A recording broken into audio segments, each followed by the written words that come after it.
We're going to look at the convex combination of two vectors. Now what the convex combination is, this is a point that lies on a line between two vectors. Let's have a look at how that's represented in a two-dimensional case.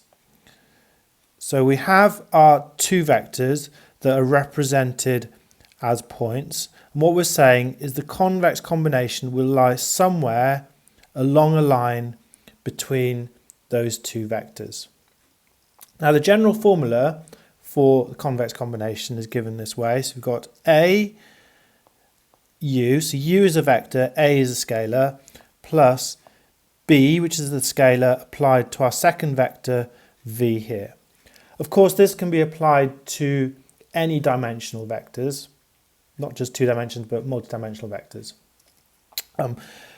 There's a precondition for A and B that they have to equal 1 when you add them together. So A plus B equals 1, and A and B both need to be greater than or equal to 0. If A is 0.5 and therefore B is 0.5, then we can say that the convex combination of the 2 points is exactly halfway between our two vectors. What we're going to do now is we're going to apply this formula now to an example, and so we can just plug the numbers into this formula. So let's use the vector u equals 1, 2, and vector v equals 4, 3, and we're going to say a equals 0.4. So therefore B equals 0.6.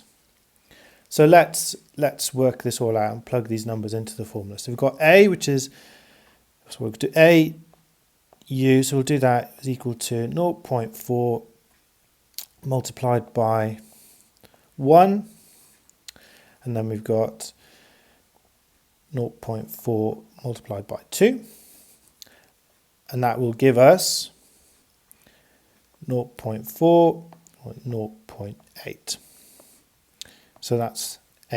And then we've got BV. Similarly, we do the same thing. So B is 0.6.